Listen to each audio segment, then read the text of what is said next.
नरेंद्र मोदी जी ने यकायक ये तो मान लिया कि जातिगत जनगणना करवाएंगे, ये सारी बातें कहकर, पर ना तो उसकी शुरुआत की तारीख बताई ना समापन की तारीख बताई।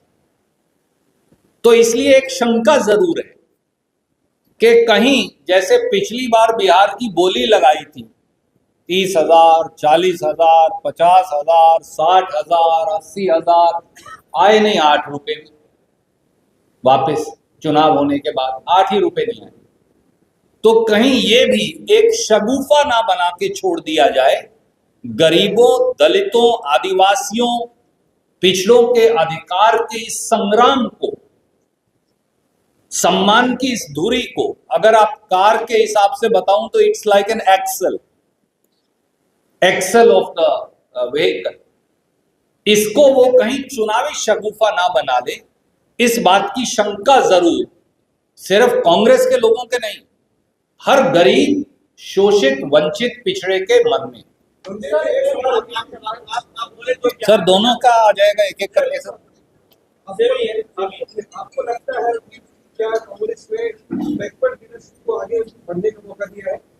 एक बार और इसी से बड़ा सवाल है, अगर आपकी लीडरशिप में पर ना हम जातिगत जनगणना और शोषित, वंचित, और मैं आपके सवाल का सम्मान करता हूं, पर मैं आपको एक और नजरिया दे रहा देखने का।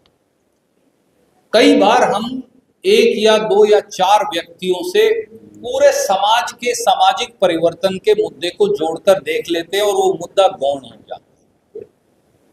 जातिगत जनगणना जो है वो किसी एक व्यक्ति के लिए नहीं है, वो कोई राजेश जी को या शकील भाई को या किसी और साथी को केवल पद देने के लिए नहीं है। ये सशक्तिकरण और सामाजिक न्याय का सबसे बड़ा हथियार है। और कांग्रेस जो है, आप याद करिए, आजादी की लड़ाई से पहले से आजादी की लड़ाई के बाद तक हम अंग्रेज से लड़े, ये सही है, अध्यक्ष जी कह रहे थे, पर हम केवल अंग्रेज से नहीं लड़े। हम अंग्रेज के साथ साथ समाज की भ्रांतियों, कुरीतियों, भेदभाव, बेड़ियों, रूढ़िवादियों, उनसे भी लड़े।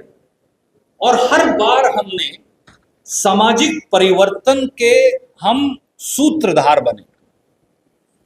और मैं आपको अगर इतिहास बताने लगूंगा तो समय लग जाएगा, और क्योंकि आपने एक विशेष सवाल पूछा तो 80 और 90 के दशक का, और आप और मैं तो बहुत उस समय छोटे रहे होंगे,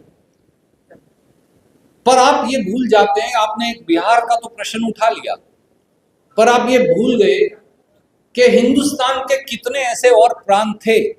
कर्नाटक से शुरू करिए और राजस्थान, गुजरात तक चले जाइए, जहां जो सबसे बड़ी जातियां उन्हें मुख्यमंत्री नहीं बनाया।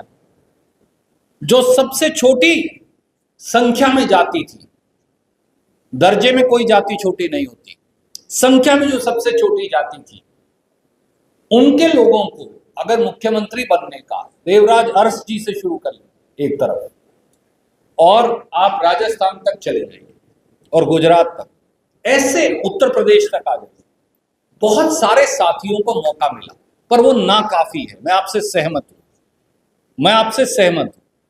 वो नाकाफी है, क्योंकि एक व्यक्ति को आप पिछड़ा वर्ग से एक व्यक्ति उठाइए, उसे कुछ बना दीजिए, बाकी सारे समाज को खारिज कर दीजिए।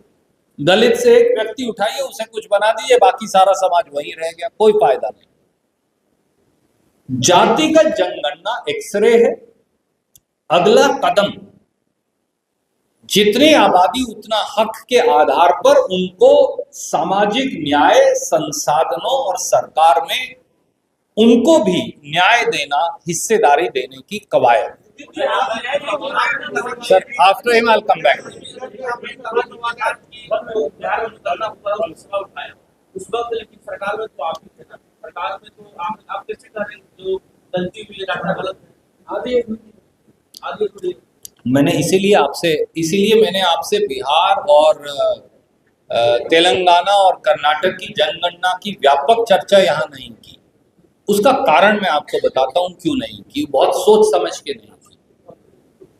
कम से कम जातिगत जनगणना तो हुई, हो सकता आपको उस पर विश्वास हो सकता मुझे ना हो सकता आपको लगता वो विश्वसनीय है, हो सकता किसी गरीब को लगता वो विश्वसनीय नहीं।